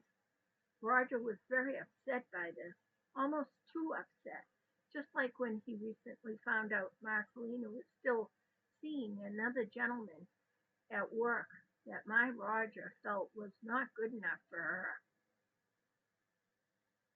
not a good enough man or any good for Marcelina. He seemed to be getting protective of her, especially since her divorce. I was concerned about his behavior and I told him so, but he insisted again that it was because she was like a sister to him and just he was doing just like he would have if it had been one of my sisters, he said. Of course. Oh, sure. Now look what happened. I remember discussing this type of thing with my husband when we were first married.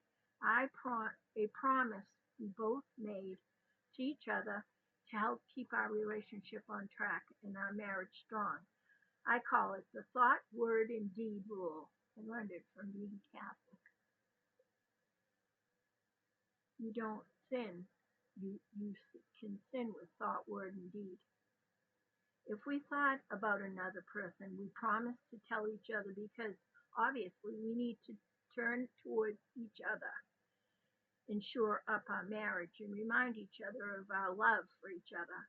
And this would not be a point where we should blame each other, just work on strengthening our relationship. But if we got to the point where we began to even speak to someone else, we promised each other we would need to get more serious about working on our relationship and even get help if needed and appreciate the seriousness of the situation and the importance of putting our marriage and family ahead of those temptations. But Rogers went through those stages with Marcelina without admitting to himself what was happening until he reached the deed stage and walked out on our marriage, our family, our children, and me. Of course, it didn't help that Marcelina was a cool, calculating, cunning opportunist that had much experience of playing men into doing her bidding. And Roger still had a strong weakness that haunted him, a battle that almost wrecked our marriage at the beginning.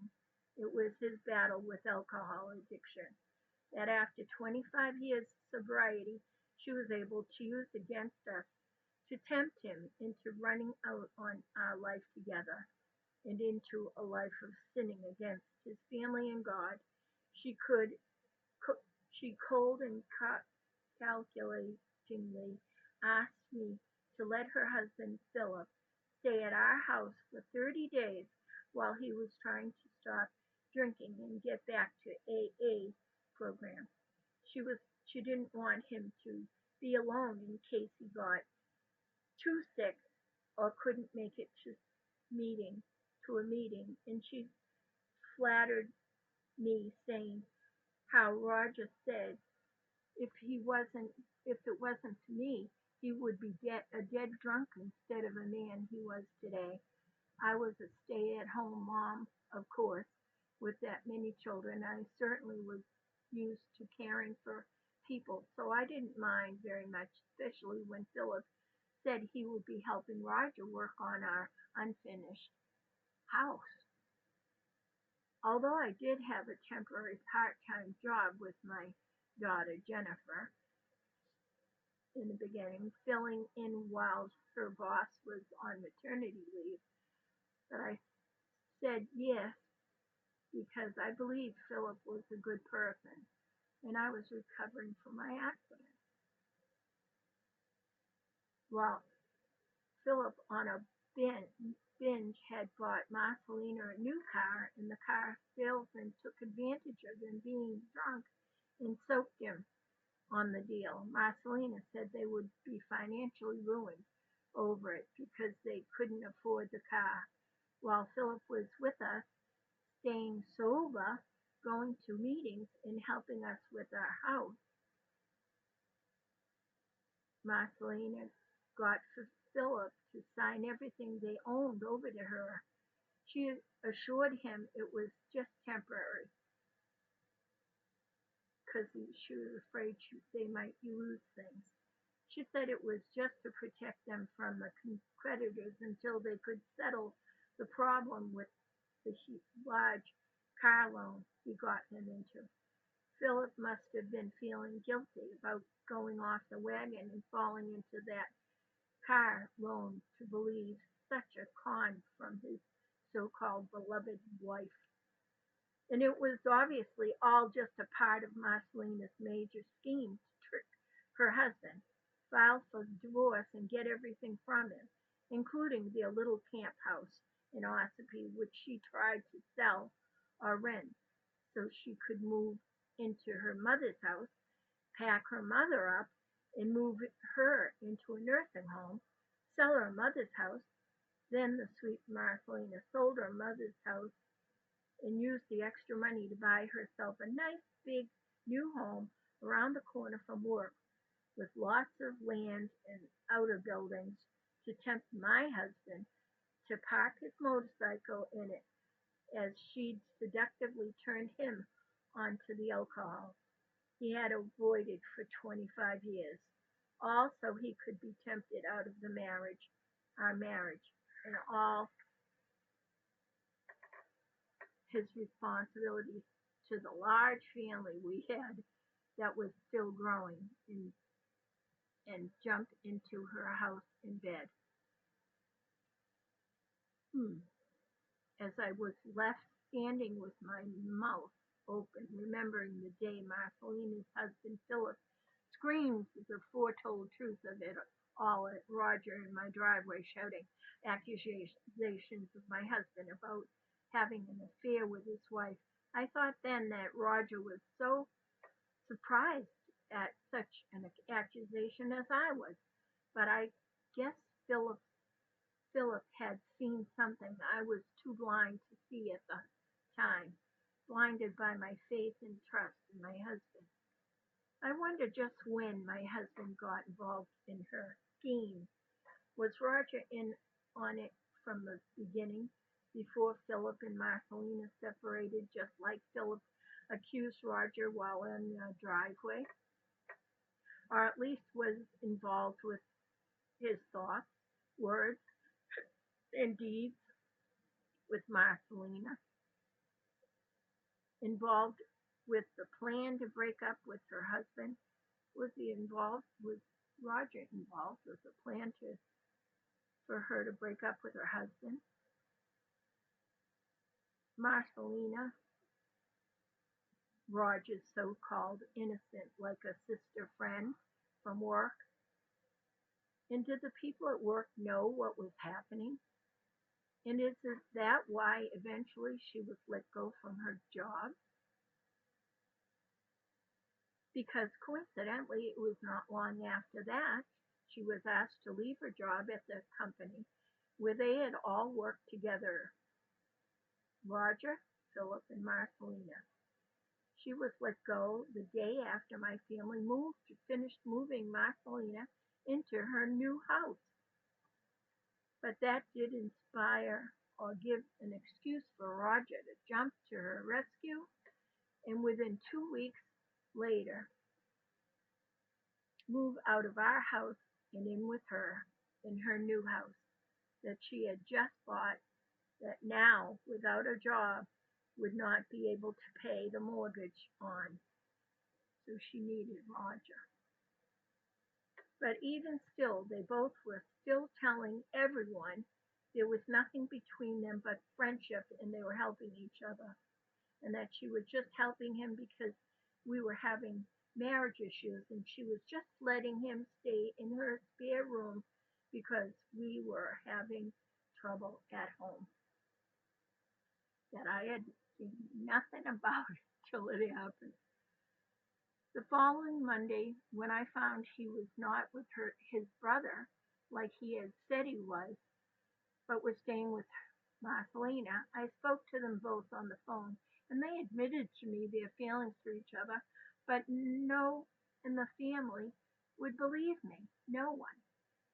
She had told me if she was free, she would want to marry him. I begged her to leave him alone and not ruin our marriage of 30 years.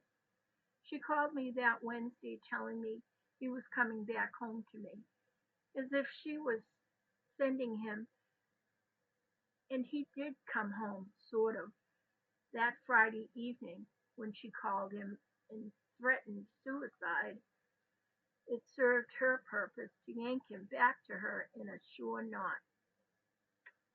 He left to save her again, telling me, Mandy, you're strong.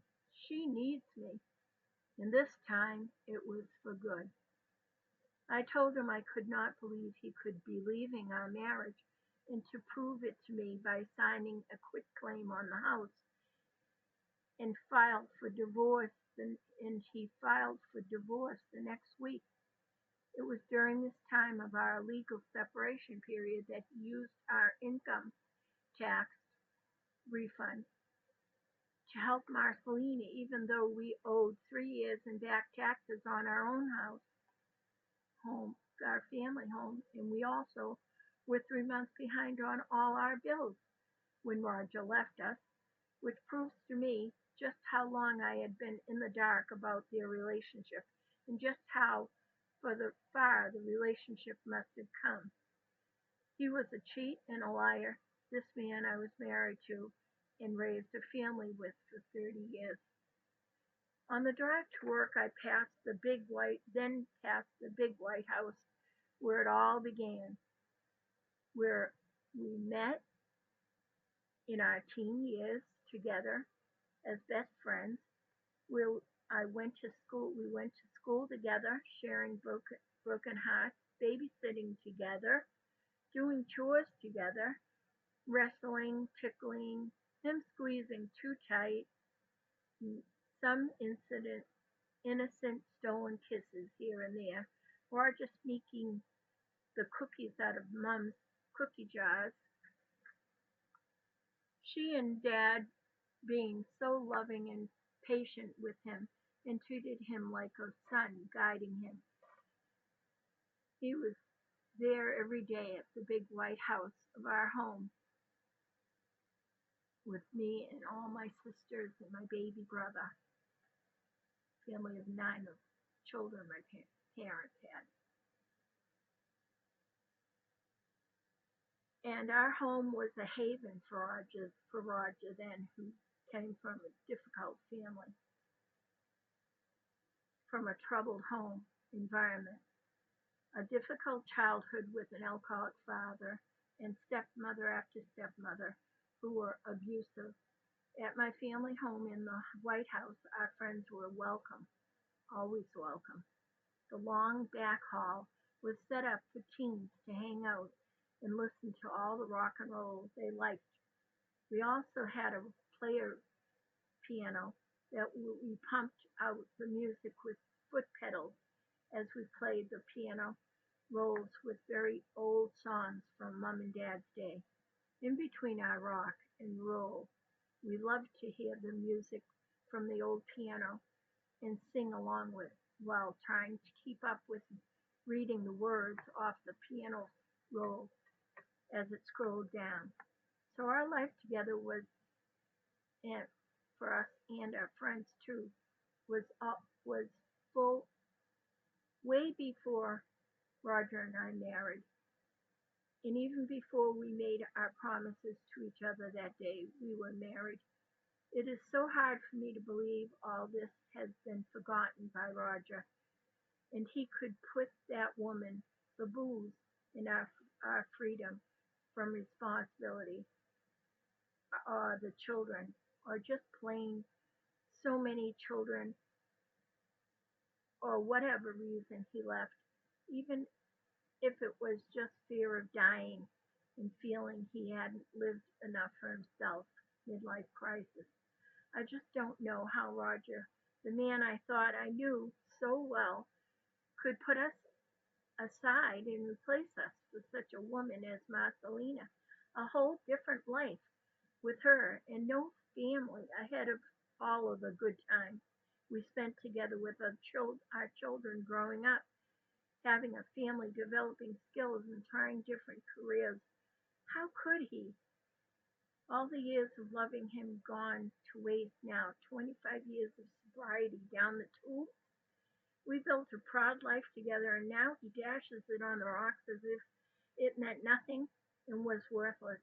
He seems to have lost all feelings for us, crashing all we had and all we could have had and been together. He is showing a cold heart onto me and the boys, not seeming to care a bit about, not care a bit about these choices, what these choices are doing to us, or the rest of the family and our friends even. As I drive further down the road on the way to work, I pass the house where my high school sweetheart lived,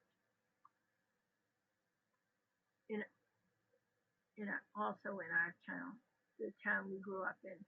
He still lives there.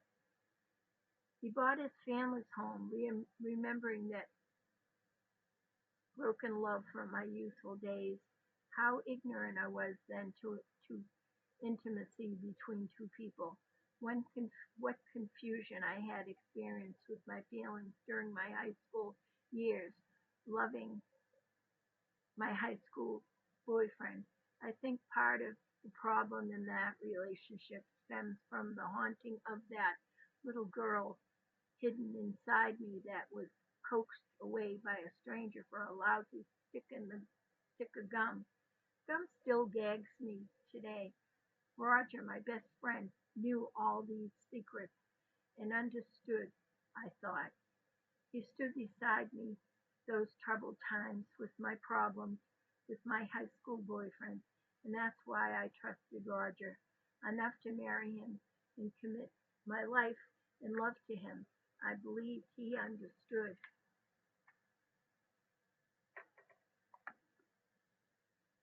That's the end of chapter 38.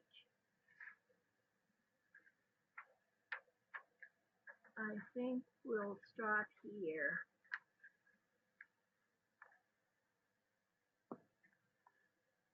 I hope you're staying with me. I hope you get something out of the way I read. As you can tell, I still have some issues, but I don't know if you'll ever get better. I I used to speak very well. Maybe someday. Maybe you'll come back. Thank you for being with me, and I hope you're gonna come back to we'll be going on to 39, chapter 39 of The Spending of a Life's Breath by Amanda Grace Windward. Later, Gators.